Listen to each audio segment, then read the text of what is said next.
zikrullah tabaraka wa taala mahmudun ala kulli xaalin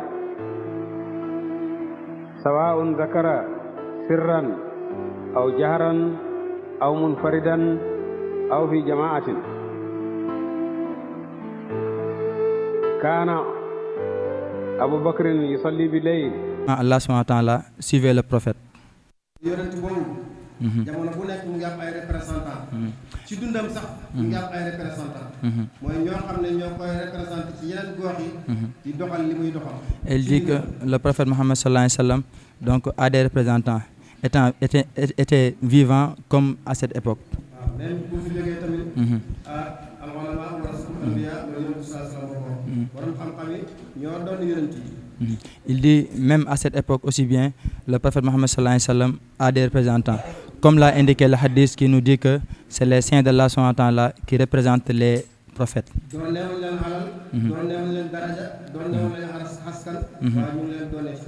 Et cet héritage n'est pas de la ligne familiale ou bien des biens ou bien des matériels, mais c'est la connaissance. C'est la croyance et la véracité. Et c'est ça qui va leur permettre d'être fermes, d'être engagés comme le prophète Mohammed sallallahu alayhi wa sallam. Il dit que c'est cela qui continue. Il dit tout ce qui croit à Maana Cheikhul Khayri. Il dit on ne peut pas aller directement chez Cheikhul Khayri pour s'affilier à lui.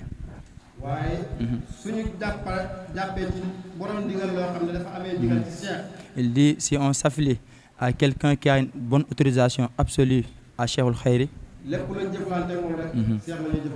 notre relation avec lui c'est la parallèle avec une relation qu'on a avec Mawlana Cheikhul Khayri.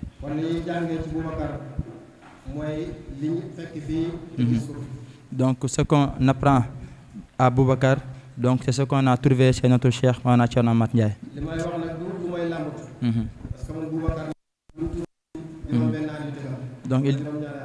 Donc il dit ce qu'il dit, il ne le dit pas pour plaire, mais c'est la vérité car lui il a vécu ici à Boubacar.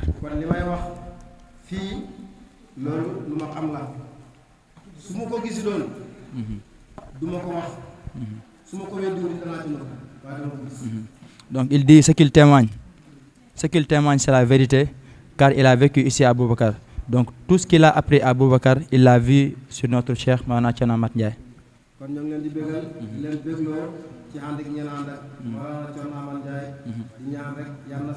Amin.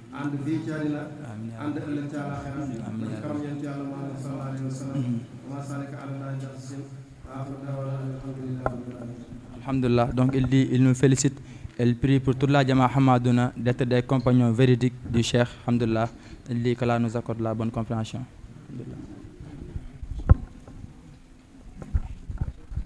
Alhamdulillah. Salatu wa salam ala rasulillah.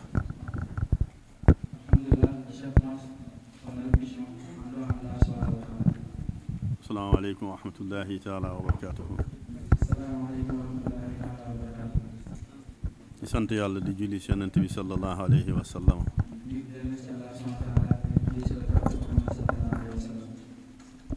Démb am na ay taalibe yu ma waxoon dañu bëggoon ñu waxtaan tuuti ci Cheikhul Khayri.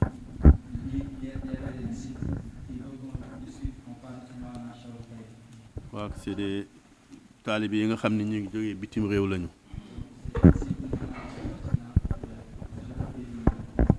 wallaahi waxoon naa leen lu ma ci xam danaa ko wax. ànd ak ni xawma ci lu bëri. Je ne connais pas beaucoup. wallaahi lu ma ci xam daal mooy Mawlana Cheikhul Khayri bokk na ci feeñuwaay yàlla yi gën yi mag ci àdduna.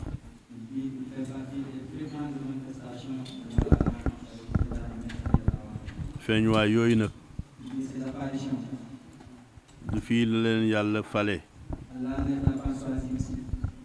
yàlla fal na leen bu muy wax malaaka yi nañu jaayanteeg Aadama alayhi salaam.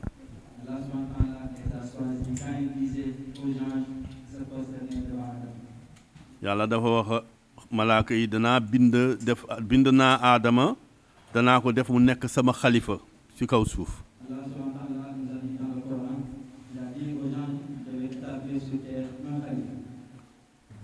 malaaka yi dañu wax ci seen biir.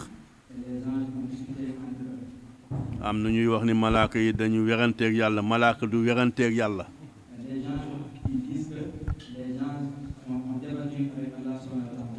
wante discuter seen biir bi sax itam waru leen woon. bu ko yàlla waxee rek dañu waroon nangu.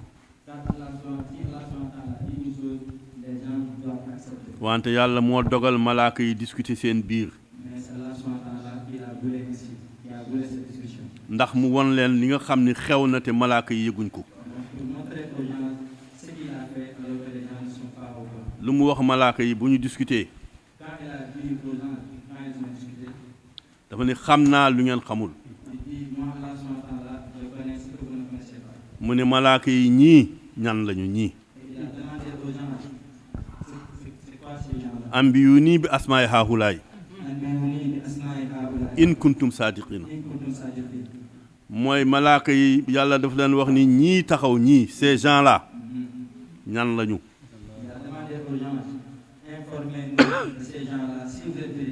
malaaka yi dañu tiit bu ni ko subhaanaka laa ilma lanaa illaa maa allamtanaa innaka anta al-aliimul hakiim.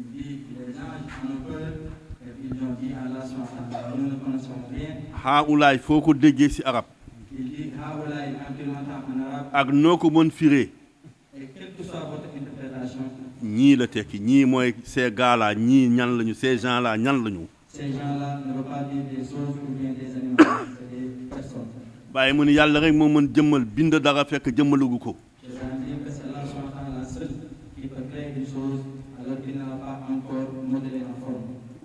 ñooñu ñëpp ñooy xalifa yàlla yi. mos naa dégg ci baatu Abdallah al-Rabbaani.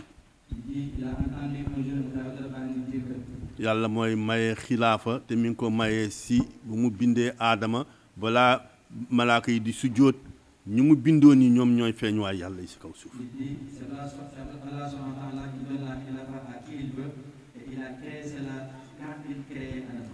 xalifa yooyu am na ñi nga xam ne dañu doon mbóot bi.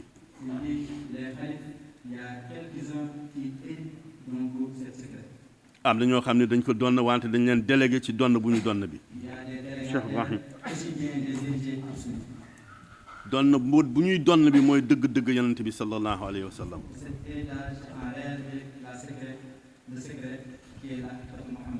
kon bokk na Mawlana Cheikhul Khayri bokk na ci feeñuwaay yonent bi yu gën yi mag.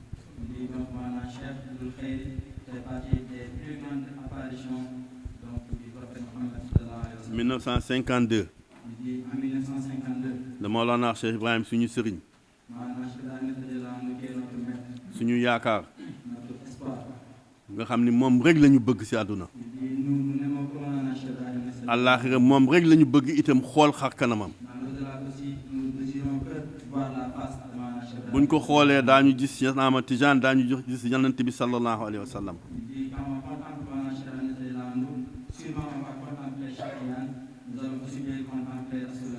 daañu fekk Mawlana Cheikh si ronam 1952 dafa jógee Sénégal mu ñëw fii Mauritanie Zarari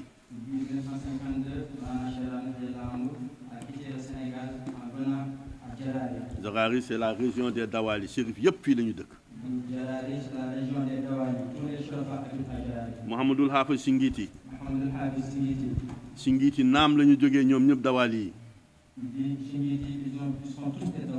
mais ils ont fait 4 siècles bu ñu ñëwee fii ci bërëb bi Mouhamadul Hafiz Singiti fii la jógee dañ koy askane Singiti parce que mooy seen cosaan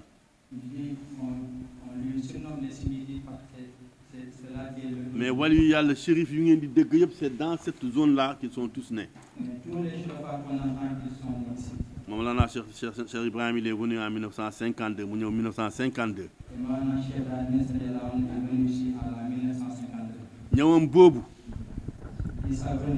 la junja ni dana am ku feeñ fii moom mooy nekk tiitaru dawal yëpp ak shérif yëpp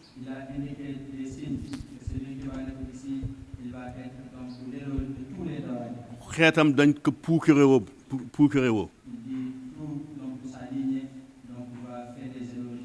bu feeñee ba Boubacar bu mu tudd bi ñu tudd ko si Rihlal Gànnaar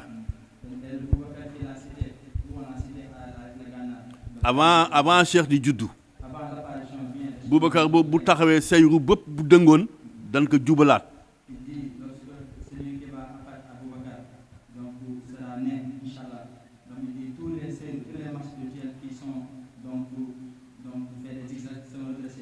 lu tax Mawlana Cheikh Ibrahim waxee noonu mi ngi jàkkaarloog démb ak tey ak suba.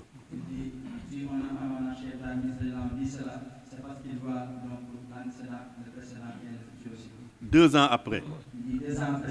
1954. Mawlana Cheikh Ibrahim revient. à Zarari. bu mu dellusee. yàlla dogal. suñu maam. Daaya yàlla may ko xale.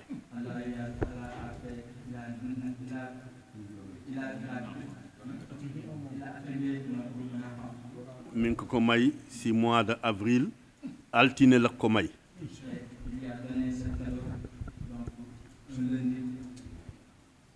bu mu ñëwee Cheikh Ibrahima Mouhamadul Misri teertu ko teg ko ci loxo Mawlana Cheikh Ibrahim.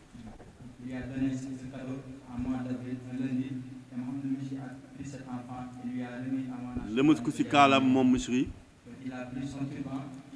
bàyyi lëmas ko ci kaalam tuddee ko boppam. et ça c'est l'histoire. lu tax ñu xam date bi.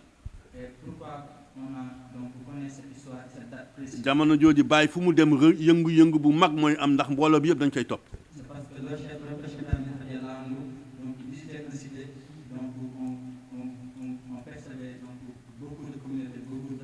le représentant du commandant de cercle de Madardra était présent ci rencontre boobu. mu bind date bii la fi Mawlana Cheikh Ibrahima ñëw ñu transféré ko dans les registres le compte rendu du DPV de Madardra lii moo tax ñu xam exactement la naissance de Mawlana Cheikh Ibrahima. Donc c'est lui qui a notifié cette date et il la met dans les archives. C'est pour cela que nous connaissons à l'instant exactement la Cheikh Ibrahima. lu bëri nag xew na fa. Il y a beaucoup de choses qui s'est passé là-bas. te jaadu na lu bëri xew foofu. Et c'est normal que beaucoup de choses se passent là-bas. ñi nga xam ni ñoo doon na xaqiqatul muhammadiya. Car les héritiers de la xaqiqatul muhammadiya. fu ñu juddoo. le lieu où ils naissent. dana am lu fa xew. Il y a des choses. te yàlla moo koy xewal. C'est Allah subhanahu wa ta'ala qui annoncé alam yépp am na ko juddu kooku moom moo leen di élif. Allah subhanahu wa ta'ala qui annonce à toute la créature qu'il y a un grand montagne. Mawlana Cheikh Ibrahim di ko yar. si buntu Mouhamadul Misri. Dans la porte de Mouhamadul Misri. ak direct mubasharatan moom ak xale bi. astafurlah Une relation directe avec Cheikh Ibrahim. nii la Cheikh màggee seen ron. C'est comme ça que Mawlana Cheikh a vécu avec Cheikh Ibrahim. bu Mawlana Cheikh Ibrahim di dem London faju ji. Et quand Mawlana Cheikh Ibrahim allait à London pour se Mouhamadul Misri moo ko jëlee Nouakchott fekk Misri mi ngi Rosso mu yónni Tirmidhi ni ko demal nga jëlal ma Cheikhul Khayri nga ni ko mu ñëw Baye Niass moo wax ni naa ànd ak moom ñu fekk ko Medina. c'est Mouhamadul Misri qui a pris Mawlana Cheikh Ibrahim, qui a pris Mawlana Cheikh Ibrahim, donc pour lui ramener à Cheikh Ibrahim. Car c'est Cheikh Ibrahim qui a demandé pour qu'il amène Mawlana Cheikh Ibrahim. ñu fekk fa Mawlana Cheikh Ibrahima Medina Baye. Ils ont retrouvé Mawlana Cheikh Ibrahim à Medina Baye. ñu gungee ko moog Misri ba Dakar. Ils ont accompagné Mawlana Cheikh Ibrahim, Cheikh Ibrahim, Misri et Tirmidhi à Medina Baye. ñu gungee ko ba ci salon d'honneur présidentiel. Ils ont accompagné Mawlana Cheikh Ibrahim jusqu'au salon d'honneur. ñoom ñett ñu wax loo xam ni kenn fekkewu lu dul ñoom ñett ak suñu borom. Ils sont 3 seuls dans ce salon d'honneur. Ils se sont dit des choses que personne ne sache que eux seuls. et ça c'est l'histoire aussi. Et c'est ça qui est l'histoire. ñu gungee ko ba mu ci avion bi bàyyi dem London. Et ils ont accompagné Mawlana Cheikh Ibrahim jusqu'à l'avion pour qu'il prenne l'avion pour qu'il aille se soigner. man yàlla may na ma Cheikh jóge na Niger ñu dem teertu ko man ak Thierno Ibrahima ci salon présidentiel boobu. Et par la grâce de Allah subhanahu wa ta'ala, notre chef Mawlana Cheikh Ahmad et Thierno Ibrahim Diallo, ils ont accompagné Mawlana Cheikh et ils se sont assis à ce salon d'honneur. bu ñu toogee bay bagages yi di génn ba ñuy enregistré passeport yi. Et quand ils ont fait l'enregistrement des passeports et tout, mu ne wax leen alhamdulilah. maanaam Cheikh les a dit alhamdulillah. ñu wax alhamdulilah. Ils ont dit alhamdulillah. ma ne ko lu tax. Et notre chef demande à Cheikh Khaïri pourquoi nous louons Allah subhanahu wa ta'ala. lu tax ma laaj ko du ñàkk teggin. Il dit pourquoi il a demandé à mon chef. Ce n'est pas une question de manque de conduite, manque de bonne conduite. am na lu ma xam si moom man. Parce qu'il connaît peu mon Cheikh Khaïri. moo tax ma laaj ko pour xam li ñu lu mu ñuy waxloo alhamdulilah fii te ñun xamaaduna lañu. C'est pour cela qu'il a demandé à mon chef. Donc nous disons alhamdulillah. Pourquoi à cette lieu précis nous louons Allah subhanahu wa ta'ala. mu ne man ak Baye ak Misri fii la ñu mujj dajaloo fii la ñu mujj teqali ko. C'est ainsi, dans ce contexte, que mon Cheikh Khaïri lui a dit l'histoire, dit que c'était le dernier lieu où j'étais assis avec Mohamed Michri et mon Cheikh Khaïri là. lu ma xalaat li waxuma ko. Et lui, notre chef, ce qu'il a pensé, il ne l'a pas dit au chef. bu ñu gungee Cheikh bu mu dem. Après qu'ils ont accompagné le chef jusqu'à qu'il prenne le départ. ma ni sama soppe sama xarit sama seexandoo si yàlla mooy Ceerno Ibrahima. Et il a dit à son ami, à son jumeau, et mon Cheikh Ibrahim Mahmoud Diallo. ma ne ko xam nga lan laa xalaatoon. Il a dit, moi, ce que j'ai pensé. mu ne ma déedéet. Ibrahim Diallo lui dit non. ma ne ko dama xalaat fekk woon si administration loolu passation de service la tudd. Ce que j'ai pensé, cette rencontre de Mohamed Michri et de Cheikh Ibrahim, c'était une passation de service. Mohamed Misri génni àdduna ñaari fan moo si topp mu génni àdduna. Et Mohamed Michri a rentré là 2 jours après. 21 jours après Maulana Cheikh Ibrahima Niass est allé rejoindre le prophète Cheikh Ahmad Tidiane et Allah subhanahu wa ta'ala. 21 jours plus tard, notre chef Maulana Cheikh Ibrahim a rejoint Maulana Cheikh Tidiane et Rasulullah sallallahu alayhi wa sallam. Cheikh a dit que c'est moi. Le Cheikh a dit que c'est moi, son héritier. Je suis le khalife d'Allah. Cheikh a dit que je suis le khalife de Dieu. En 1978, En 1978, il a fait sa plus grande déclaration à Medina Baye. Et c'est à Medina Baye qu'il devait le faire. il a fait sa plus grande déclaration à Medina Baye, et c'est à Medina Baye qu'il devait le faire. Ce texte est écrit en arabe, Ce texte est écrit en arabe, il est traduit en français. il est traduit en français. Dans l'enceinte sacrée de la mosquée de Cheikh Ibrahim. Il l'a fait dans l'enceinte sacrée de Cheikh Ibrahim Niass. Et c'est cette année aussi qu'il a quitté Matamoulane pour venir à Boubacar. Cette année, il a quitté Matamoulane pour venir ici à Boubacar. Quand il le faisait, il avait 24 ans. Quand il le faisait, il avait 24 ans. Tous les fils de Baye étaient vivants. Tous les fils de Baye étaient vivants. Tous les Moukadam de Baye étaient vivants. Tous les Moukadam de Baye étaient vivants. Il a défini sa mission. Il a défini sa mission. Il a dit que ma mission principale et unique. Il a mu ni sama mission bi nga xam ni moom la ma yàlla gàcc. Il a dit, ma mission que Allah m'a confiée. te loolu mooy sama benn mission dëgg-dëgg. C'est ça qui est mon unique et principale mission. mooy woote si yàlla. C'est de faire l'appel à jubal si yàlla. la droiture en relation jubale si yàlla. la guidance en relation def muzaakara si yàlla. la muzaakara en relation lii mooy sama mission. c'est ça qui est ma véritable mission. mission boobu nag. Cette mission, danaa ko assumer. je vais l'assumer. et il l'a assumé. Et assumer. am na ñuy wax ni mission bi dafa ànd ak tabax jumaa jeeg loolu conséquence mission bi la. Il y a des gens qui disent que cela fait partie des missions, mais le chef précise que cela fait partie des conséquences de cette mission. mission bu mu gàddu bi. Cette mission qui porte la responsabilité. la budda mu xidmaal Cheikh Ibrahima ak njabootu Cheikh Ibrahima ab lépp lu Cheikh Ibrahima bëgg. C'est une obligation qui va travailler pour Cheikh Ibrahim ainsi que pour toute la famille de Cheikh Ibrahim. la mission principale Cheikhul Khayri mooy lii ma leen wax. Donc la mission principale de Cheikh Ibrahim c'est la muzaakara. te mission principale xalifa yàlla yëpp mooy woote si yàlla jubale si yàlla yóbbu ci yàlla. Et la mission principale de tous les frères de Dieu, c'est de faire la muzaakara de Allah subhanahu wa ta'ala, c'est de faire la guidance et de faire appel en Allah subhanahu wa ta'ala. te fekkee mission bi dëgg la. Et si c'est une mission qui est véridique, juróom dan la dal kenn mënu ko. 5 choses vont apparaître. ba nga waxee ni man la rek. Quand tu dis que c'est moi le frère de Dieu, borom xam-xam yi. tous les savants, borom alal yi. tous les richards, pas tous les savants certains des savants. certains des savants, borom xam-xam yi. donc certains des ulémas, borom alal yi. les richards, borom juddu yu mag yi. donc les gens qui appartiennent à des ñu amoon ñi daraja. tous les donc des notables, dañuy wax ni ce n'est pas vrai. ils vont dire que c'est pas vrai. man la Tu vas dire que c'est moi du dëgg. et on va te dénigrer. lii moo taxoon malaaka yi discuter seen biir. Il dit c'est pour cette cause que les gens ont discuté quand Allah subhanahu wa ta'ala. bu rasul sallallahu alayhi wa sallam feeñee. Rasul sallallahu alayhi wa sallam, quand il est apparu, dafa ni ana rasulullah dit Ana Rasulullah. baat bu ñu ci teg bi mooy kazab Les gens lui disent que c'est pas vrai. yàlla mu ni ñoom ñooy fenkat yi mais yow dëgg nga wax Allah subhanahu wa ta'ala dit que c'est eux les menteurs, mais c'est pas toi. yow yaay dàq si àdduna bi lu tax yàlla dafa rafet te si ku rafet lay nëbb Et c'est toi qui sera l'homme le plus beau, car Allah subhanahu wa ta'ala est la beauté et il se cache. koo dégg muy woote xilaafa yàlla te bët bi patt wala mu ñaaw wala am nu mu bindoo si ñaawaay xamul ni du xalifa yàlla Il dit, celui qui a fait un dépositaire du secret, étant le khalife d'Allah subhanahu wa ta'ala, quand il est demandé ou bien avoir des cicatrices ou bien quelque chose comme ça, il n'est pas le khalife d'Allah. xalifa yàlla boo ko gisee yàlla taaram yëpp daf koy gàcc foofu Car le khalife d'Allah subhanahu wa ta'ala englobe toute la beauté divine.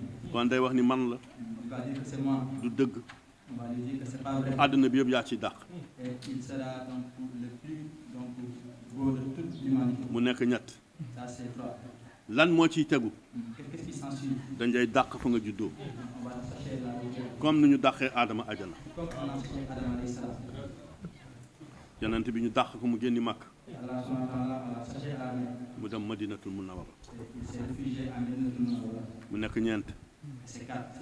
da nga wax bàyyi ma li may wax yëpp bàyyi ko wax mi ngi ci waxtaanu bàyyi Et tout cela, c'est Shaitan, ce qu'il a dit, c'est dans les causes de Shaitan. mu ni da nga wax loo xam ni kenn mësu ko wax balaa yow Et tu vas dire ce que personne n'a osé dire avant toi. mu nu kuntu nabiyan Et le prophète a dit que j'étais prophète, aliman bi nubuwwati connaissant ma prophétie. aadama baynal maa'i wa tiin Alors Adam n'existait pas. kenn mësu ko wax si yonent Personne n'a dit ça avant. depuis aadama jusqu'à Isa Depuis Adam jusqu'à Isa, kenn mësu ko wax personne n'a jamais dit ça. juróom yi mat C'est cinq. Man la. C'est moi, du dëgg on te conteste. dàq si àdduna bi Tu englobes toute la beauté. ñu dàq la fa nga juddoo On va te chercher, c'est toi. nga wax lu kenn mësul Et wax tu vas dire ce que personne n'a osé dire avant toi. kii lii benn du si manqué si xalifa yàlla Et ces cinq signes, il n'y a aucun signe qui ne manque vers un khalife qui est authentique. Mawlana Cheikh Tijani Chérif radiyallahu anhu Maanaam Cheikh Tidiane Chérif radiyallahu anhu, nga xam ni mooy suñu sëriñ lui qui est notre maître, mooy sëriñu tarix yëpp si àdduna c'est lui qui est le chef de tous les tarifats du monde. mooy tëbb ñëpp yi yow ba yowmul xiyaamati C'est lui qui donne effusion à tous les chefs de Adam jusqu'à la fin des temps. dafa wax ni man mii maa doon na yonent bi Il a dit que c'est moi qui ai l'héritier du prophète Mohammed sallallahu alayhi wa sallam. moo tax yonent bi ni ko anta walidi anta walidi anta walidi ñett anta yooyu am na lu fa nekk C'est pour cela que le prophète Rasulullah sallallahu alayhi wa sallam lui a dit, tu es mon fils en vérité, tu es mon fils en vérité, tu es mon fils en vérité, trois fois. bu mu nee man la dañ ko wax ni du dëgg Quand il a dit que c'est moi, on l'a contesté. On lui a dit que c'est pas vrai. am na sax ñu wax yu jéggi dayoo ñu ni Cheikh Tidiane bi génn na ci diine bi Il y a des détracteurs qui ont dit que Cheikh Tidiane ne fait plus partie de la religion musulmane. dafa ni man la Il a dit que c'est moi, boom xam-xam yi les savants, mbokkam yi donc sa famille, ñi nga xam ni seen xol dañoo feebar donc ceux à qui le cœur est malade, ñu ko du dëgg lui ont dit que c'est pas vrai. ñetteel bi mooy jamonoom Cheikh Tidiane moo dàq si àdduna bi Le troisième signe, Cheikh Tidiane était le plus beau en son époque. ñu dàq ko Abu Samxun ak ay numaat On l'a cherché à Bouzampoun et à Aïnoumane. mu dem Fès Il s'est réfugié à Fès. mu ni kuntu waliyan Et il a dit, j'étais wali. aarifan bi wilaayati Connaissant ma sainteté. wa adama baynal maa'i wa tiin Adam était entre eau et argile. wax yi boo leen dégloo boo leen setantalee Il dit, si tu médites en ces propos, lépp si zaatul aliya la dellu muy waxu yonente bi vraiment de la Zadon, muy waxu Cheikh Tidiane les propos du prophète ici que les propos de Mawlana Cheikh Tidiane. kenn mësu ko wax balaa Cheikh Tidiane Personne n'a jamais dit ça à Cheikh Tidiane. àdduna bi yëpp topp ko Et tout le monde l'ont suivi. boom xam-xam yëpp topp ko Tous les savants l'ont suivi.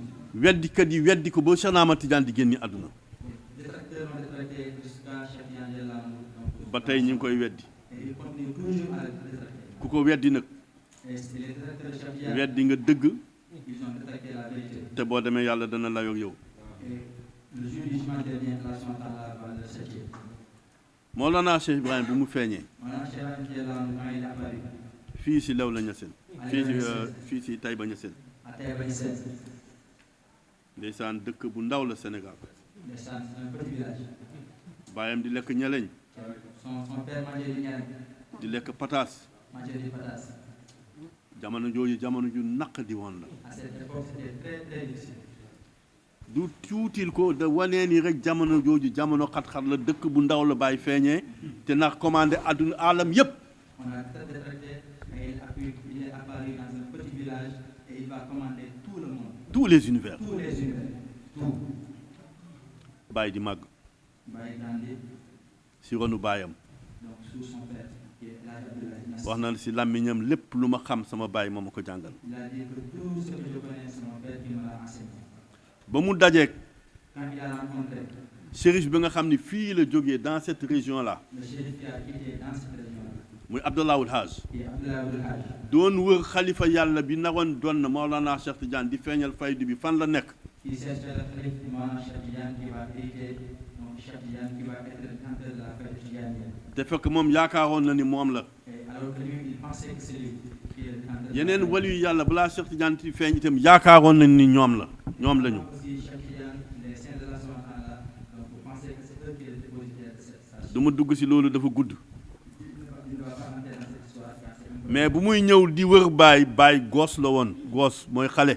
astafurlaa nag Il dit quand il venait à Cheikh Ibrahim était un gamin. Il dit Astaghfirullah, il avait 9 ans il avait 9 ans. juróom-ñeenti at. 9 ans seulement. fii lu tax ma indi at bi Il dit pourquoi il a amené cet âge. bébé bu juddu léegi mën na nekk xalifa yàlla commandé alam yëpp. Car le bébé qui vient de naître, donc il peut commander tous les univers de la Soumana. yàlla mën na lu nekk. Allah est capable de faire n'importe il est capable de tout. Il est capable de tout. te xalifa yàlla buy nëbbu rek beneen xalifa yàlla bi commencé na fonctionner. Quand le fait de Dieu, donc, dans l'âme disparaît, donc un autre apparaît. 1929 1929, ndeysaan bàyyi taxaw ni man maa doon na yenante bi man maa doon na Cheikh Tijani man maa doon na yàlla subhanahu wa taala naq di woon la dégg. Cheikh Ibrahim dit que c'est moi qui ai hérité de Cheikh Tidiane, c'est moi qui ai hérité de Rasulullah sallallahu alayhi wa sallam. ñu weddi ko On l'a dénigré, on l'a contesté. am ñu wax ni bàyyi gaa nekkatul Tijaan Il y a quelques-uns qui ont dit que Baye ne fait pas partie des Tidianes.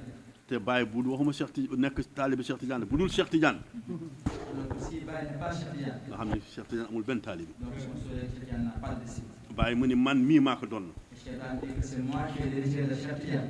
et du prophète sallallahu alayhi wa Et sallam du prophète Mohammed sallallahu alayhi wa sallam. man maay xalifa yàlla si C'est kaw moi qui ai le khalife de Dieu. ñu ne ko kazab On lui a dit que c'est pas vrai. mag ñekk ko wax C'est les borom xam-xam yi ñoo ko wax musulmans qui l'ont dit. yenn si ulémaa wu ñoo ko wax Les musulmans qui l'ont dit. xalifa yàlla nag bu ñu la weddee jigéen ñi ak xale yi ñoom ñoo lay samp ñoo lay dëggal ak miskin yi. Le khalife de Dieu, quand on conteste, quand on dénigre, c'est les femmes, les enfants et les peuples. C'est eux qui vont croire en toi. bu mu nee man la rek Et quand il a dit que c'est lui, dañ ko wax ni du dëgg on lui a dit que c'est pas vrai. àdduna bi yëpp bàyyi moo si dàq Et Cheikh Ibrahim était le plus beau de son époque. et de tous les époques Et de tous les époques. on dit une époque bon moo dàq si époque yëpp Et il est le plus beau de tous les époques. ku ko weddi rek jëlal sa photo bàyyi nga tekk si en face wetu bàyyi ñes la Et celui qui conteste là, tu prends le photo de ton frère et tu le compares à Cheikh Ibrahim. man la du dëgg mu dàq si àdduna bi Il a dit que c'est moi, on lui a dit que c'est pas vrai, et c'est lui qui est le plus beau de toute l'époque. ñu génnee ko kër baayam waxuma ko bàyyi ko wax Et on lui a associé ses livres. lu tax ñu génnee ma sama kër baay dama ni man bëgg naa taaha bëgg naa yenant bi Et Cheikh Ibrahim a dit que le fait qu'on m'a fait sortir chez moi, c'est parce que j'aime ta race sur la chaîne. et ça c'est l'histoire aussi Et il dit que ça, c'est l'histoire. l'histoire kenn du ko bindaal ça ne se réécrit pas Il dit l'histoire, on ne la réécrit pas. man la Il dit c'est moi, du dëgg on l'a dit que c'est pas dàq vrai. si àdduna bi Et le plus beau, ñu dàq la on l'a associé. mu ni bi kandisiyati aw kuntu qabla taarujun taharraka min zasiri ma kaala sakina nit ñemewul wax loolu Il a dit que Dieu te fait ordre comme le temps de faire la remise à ses mains quand ça vient. Personne n'a jamais dit ça. n'ose même pas le dire Personne n'ose même pas le dire. si ce n'est pas vrai Ce n'est pas vrai. si ce n'est pas vrai Si ce n'est pas vrai. fekkee du dëgg Quelqu'un de- ku ko wax te du dëgg yàlla jëflanteeg yow Il le dit alors que c'est pas vrai. Allah subhanahu wa ta'ala va rendre les comptes. mu ni faydu bi yàlla dañ ko tàllal si àdduna bi yëpp Il a dit que la faïda va se répandre partout. mooy borom faydu bi C'est lui qui est le dépositaire de la faïda. fépp fu l'islam bi àgg Il dit là où l'islam est apparu. dans le monde entier Dans le monde entier.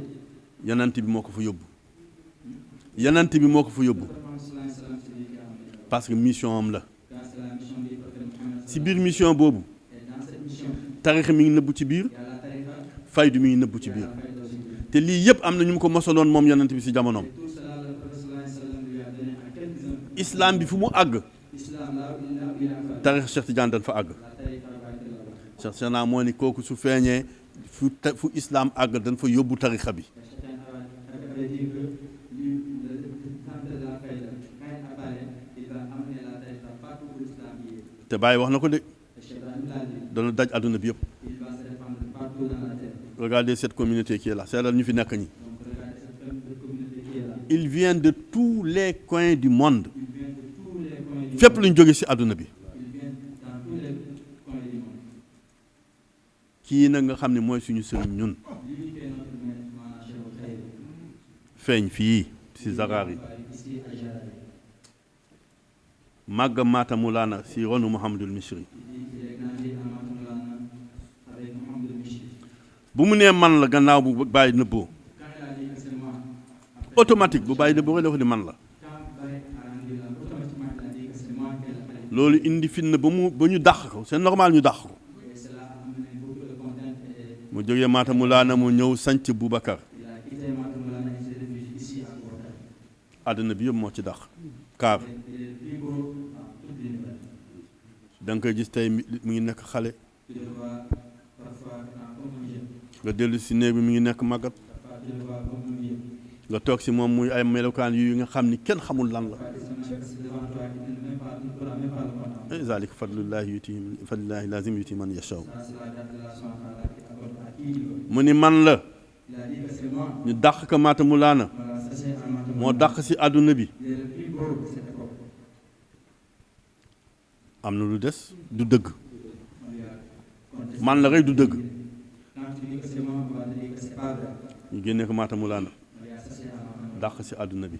Il a dit que le groupe, on va le groupe, Fatima, Aboshwa, Yusuf, am na beneen béyti bu nekk ci biir il y a un autre béyti qui est à l'intérieur dama baalu de Mambalo. jamono lu mu yàgg kenn du ma gis ma def lu naqari yàlla Il a dit, kooku nit ñemewu ko wax. tu ne verras jamais moi, Cheikh Khayri, faire quelque chose qui n'est pas la volonté de Allah subhanahu wa ta'ala. qui n'est pas agréé d'Allah. Qui n'est pas agréable. Personne ne me verra durant l'éternité commettre un péché que Allah ne veut pas. Personne ne me verra dans toute l'éternité. Un être humain normal n'ose pas le dire. Nit ku normal wax loolu. ñun ñëpp nous sommes normaux. Il dit, nous sommes tous normaux. ku ñu vérifier ëllëg si ñun ñu poñe la. Il dit, si on nous vérifie chacun parmi nous, on va en chercher. Il a dit moi personne ne peut me faire ça parce que je ne le ferai jamais. Il a dit, moi, personne ne va me faire ça. mu teg si nii bëgg naa yàlla ak yonent bi ak Cheikh Tidiane ak Cheikh Ibrahim sama mbëggeel si moom mi ngi aju si zaatil aliya balaa dara di fa xew gaa. Il dit que mon amour, c'est le prophète Mohammed sallallahu alayhi wa sallam. nit ñeme na wax loolu Wilane Oui, avant la date. ñu ngi sant yàlla. Il dit, nous remercions Allah subhanahu wa ta'ala. Moi je suis avec lui depuis 1992. Il dit, moi, je suis avec lui depuis 1992. je ne l'ai jamais vu musuma ko gis Il dit, je ne l'ai jamais vu, musuma ko dégg je ne l'ai jamais entendu mu wax lu bon. commettre quelque chose de blâmant.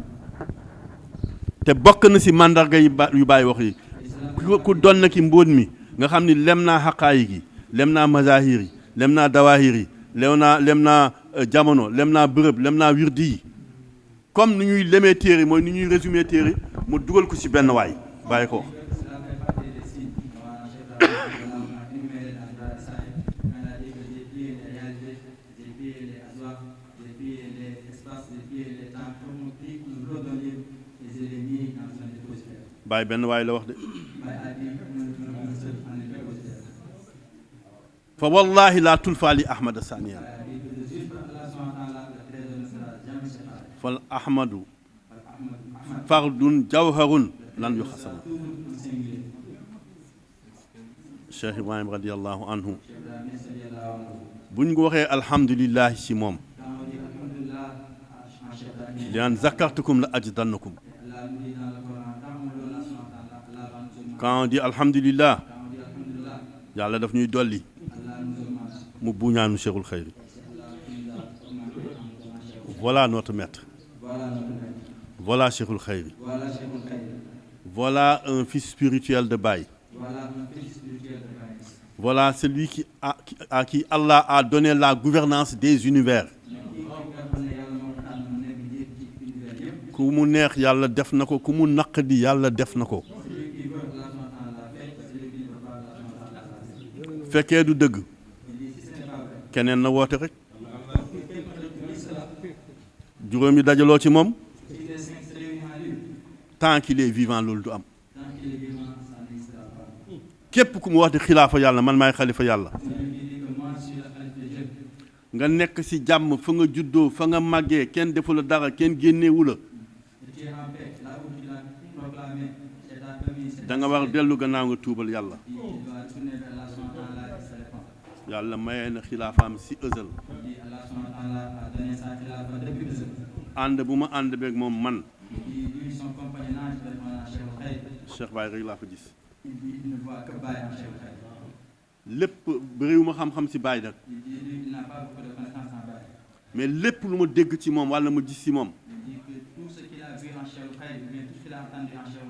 dégg naa ko mu leeralal ma lu Baye wax walla lu Baye bind walla lu Baye jëf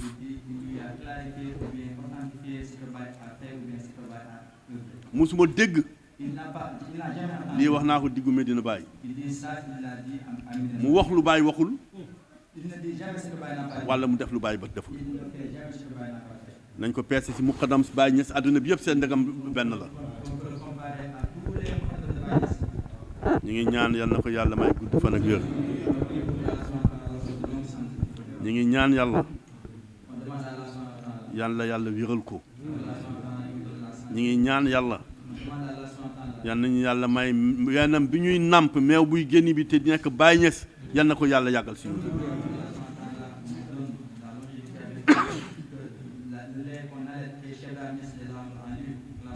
ñu ngi dénk alhamdulilah suñu bopp di leen dénk nu mu bëggee ni Medina Baye moom nu muy demee Medina Baye nu muy ormalee ni doomu Medina Baye ak doomu Baye Niass yi nu muy ormalee muqaddam Baye ak doomu muqaddam Baye nu muy ormalee tarixa tijaan ak tijaan yëpp nu muy ormalee jullit yëpp ñu ngi ñaan yàlla teg ñu ci tànk yooyu yàlla may ñu mbëggeel bu wér ci Medina mbëggeel bu wér ci doomu Cheikh Ibrahim wax na ma ci làmmiñam sama néeg Tambacounda ci mbooloo mi benn doom Baye mi ngi ko fekkee képp kuy wax ni man bëgg naa Baye te mu nekk dëgg ci yow fexeel au moins nga am ay xarit ci ay doomam boo ci mënul am yu bëri au moins kenn ci ñoom nekk sa xarit nga liggéeyal foofu Baye Niass lu muy wax ci biti moom lay wax ci biir suñu ziyaare bi yal na ko yàlla nangu te gëm naa ni bu ñu ñibbee suñu laajee lan ngeen fa jëlee dañuy wax ni jëlee nañ fa lu ëpp suñu càkkutéef li may wax yéen ñëpp xam ngeen ko quand on venait à Cheikh on n'était pas comme ça moi j'étais un pauvre petit chef de service ba ma ñëwee si moom dans le mois suivant on m'a affecté au meilleur poste de mon service à Dakar ba may jël à la retraite j'ai toujours commandé et j'ai commandé des gens plus gradés que moi te mënuñ ci dara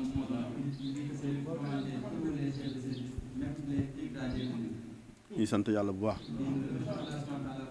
yal na yàlla watu leen lii nag mooy zahir bi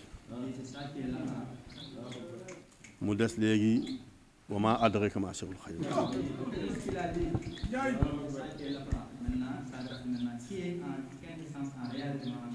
képp ku dégg sulukul asma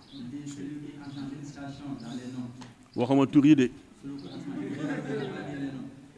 maanaa bi ku dégg tamizul asma waxuma tur yi de maanaa bi ku dégg mazahir waxuma tur yi de maanaa bi ku dégg mazahir salaasa waxuma tur yi de maanaa bi ku dégg xaqaayik dégg maanaa bi ku dégg tamizul xaqaayik dégg maanaa bi ku dégg xadaraat yi waxuma tur yi de waxuma maanaa bi ak jëmm yi ku dégg azalaat abadaat waxuma tur yi de seen wàccuwaay maanaa bi ak jëmm yu ko taxawee ku dégg dawaayir c'est lui qui comprend très bien les ku dégg Fatiha salaat Fatiha jawtul kamal Fatiha, Salatul Fatiha, Jawharatul Kamal, ak lépp lu ci topp et tout ce qui englobe cela. lii mooy maanaa cheikhul xayri C'est ça qui est la quintessence de Mawlana Cheikh Ibrahim. et c'est ça la maarifatu billah Et c'est ça qui est la Ma'rifatu Billah. bàyyi day ñaan yal nañu yàlla may maarifa Baye dit que la classement nous donne la news. mu ni xalifa yàlla bi mooy raw si jamonoom si maarifatu billah Il dit le fait de Dieu, c'est celui qui est le devancier en Ma'rifatu Billah. xalifa yàlla bi toppam yi ñoom ñooy raw si jamonoom si maarifatu billah De Dieu, les compagnons devant tout le monde dans la news. yal nañu yàlla may maarifa Allah nous accorde cela. wante du foofu laa yem de Il dit qu'il ne s'agit pas à cela seulement. yal nañu yàlla may yàlla Il dit que Allah nous donne Allah subhanahu wa ta'ala. nit mën na am maarifa Il dit une personne n'a pas la Ma'rifatu. fekk amul ragal yàlla Il n'a pas la crainte de Allah subhanahu wa ta'ala. saay-saay lay doon Il dit c'est un voyou. mën na layee lépp Il dit qu'il peut avoir tous les noms. mën na layee yëpp culture bi njàng mi Il peut aussi les justifier aussi bien. du jëriñ du jëriñu Mais il ne sera pas, il ne va pas en profiter, il ne va pas en bénéficier. mais bu ñu yàlla mayee yàlla Mais si Allah subhanahu wa ta'ala nous donne fekk may nañu maarif bu sësu rëkk si ragal yàlla aussi bien la Ma'rifa qui se base dans la crainte de Allah si mahabba yàlla ak yonent bi ak Cheikh Tidiane ak Cheikh Ibrahim dans l'amour d'Allah, l'amour du prophète Muhammad sallallahu alayhi wa sallam, l'amour de Cheikh Tidiane, l'amour de Cheikh Ibrahim. ak si xalifa yàlla bi nga xam ni bàyyi mu ni képp ku ko won gannaaw wala nga noonu ko dog nga ci yàlla bàyyi ko mi ngi ko bind Et l'amour dans la fête de Dieu, où Cheikh Ibrahim dit que celui qui le dénigre, ou bien celui qui le conteste, ou bien celui qui le hait, sera coupé d'Allah subhanahu wa ta'ala. yàlla nañu yàlla may yàlla Que Allah subhanahu wa ta'ala nous donne. bàyyi mu ñu bu nu mayee yàlla mayee yàlla Baye dit que quand Allah subhanahu wa ta'ala nous donne Allah, am nañu suñu sàkkutéef leneen lu mu ñu may lu dul loolu il dit tout ce qu'il nous donne qui n'est pas cela. maarifa si la bokk nag Il dit Ma'rifa en fait partie. dafay jeex Il dit cela. ñu ittiwoo leneen Donc on va avoir beaucoup de suñu yàlla mayee yàlla suñu yàlla mayee yàlla Allah subhanahu wa ta'ala nous donne. dañu may maarifa Il nous va donner, dañu may dëggu il va donner la sincérité, dañu may tarixa il va donner la tariqa, dañu may sharia il va nous donner la sharia. yàlla yàlla defal ñu ko ñu leen di ndokkeel di leen ñaanal yàlla bu baax Donc toute la jamaah, nous prions pour toute la jamaah. ñu am ñu fàttu léegi ñu leen di ñaanal yàlla Ceux qui ont la parole tout de suite, que Allah subhanahu wa ta'ala donne la yal na yàlla may leen xam yàlla bu wér bu dëppoo alxuraan ak hadis moo ëpp dëppoo waxu Cheikh Ahmad Tijaan dëppoo waxu Cheikh Ibrahim Niass lii mooy maarifatu billah leneen luñ ci dugal lu dul lii pexe la ak politique te du téye benn taalibe c'est cela qui est la Ma'rifatu billah. Tout ce qui n'est pas, tout ce qui est hormis cela, cela est des manigances et des politiques. Cela ne va pas finir. yal na yàlla may ñu bëggante ngir yàlla ñu ziarante ngir yàlla jokkalante suñu alal ngir yàlla yal na yàlla may ñu bëgg pay Cheikh Ibrahim yëpp yal na yàlla may ñu bëgg muqaddam baay yëpp mag ñëpp ñu bàyyi àndaloon di liggéeyam yal na yàlla may ñu bëgg leen bëgg seen topp seen ngërte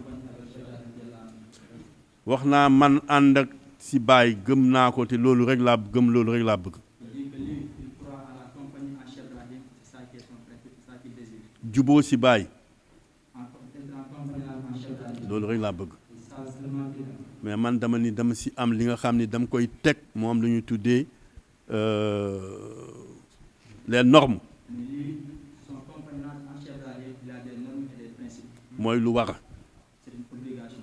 àndoo si baay si lu war Cet compagnonnage, donc, en vérité. mooy man dama bëgg àndoo si baay si lu baay jëf ak si lu baay wax C'est une compagnonnage donc, qui est basée sur les écrits et les œuvres de Cheikh Ibrahim. taalibe baay bu ñu werantee Si les talibés de Cheikh Ibrahim donc, discutent, bu ñu wi réeroo s'ils sont en désaccord, nañu dellu si baay donc ils doivent retourner en Cheikh Ibrahim. baay bàyyi na fi lu ëpp téeméeri kaset muy wax ngay dégg Baye a laissé plus de 100 balles. bàyyi na fi ay téere yu mu bind Baye a laissé des livres. suñu werantee rek nañu dellu ci baay Si nous sommes en désaccord, nous devons retrouver, nañu dellu si jëfu baay nous nañu dellu si jëfu mag ñi nga xam ne ñoo dandoon baay devons retourner chez les œuvres des compagnons de Cheikh Ibrahim. loolu mooy àndoo ci baay C'est ça qui est le compagnonnage en Cheikh lu Ibrahim. dul loolu pexe la ak politique Ce n'est pas cela, c'est les manigances et les politiques. du téye kenn Et cela ne va pas retenir les disciples. taalibe yàlla lañu bëgg Les disciples n'aiment que Allah subhanahu wa fu leen yàlla xeeñee Si Allah subhanahu wa ta'ala, daañu ci wuti baay ñees ils vont aller chercher. allahumma salli ala sayyidina muhammadin wa sallim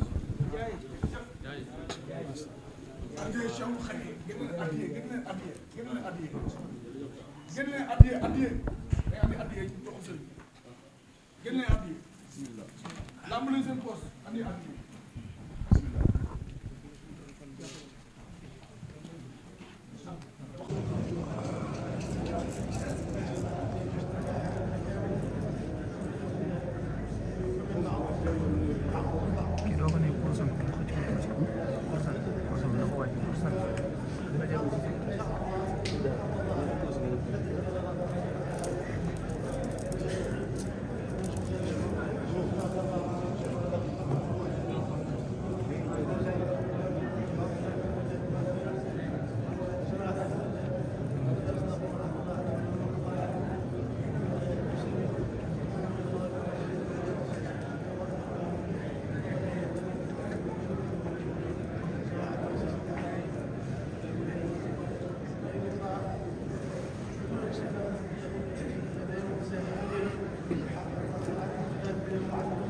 pied bi nekk foofu rallonge ba foofu laa dem pied rallonge rallonge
zikrullah tabaraka wa taala mahmudun ala kulli halin sawaun zakara sirran aw jahran aw munfaridan aw fi jama'atin kana abu bakrin yusalli bil layl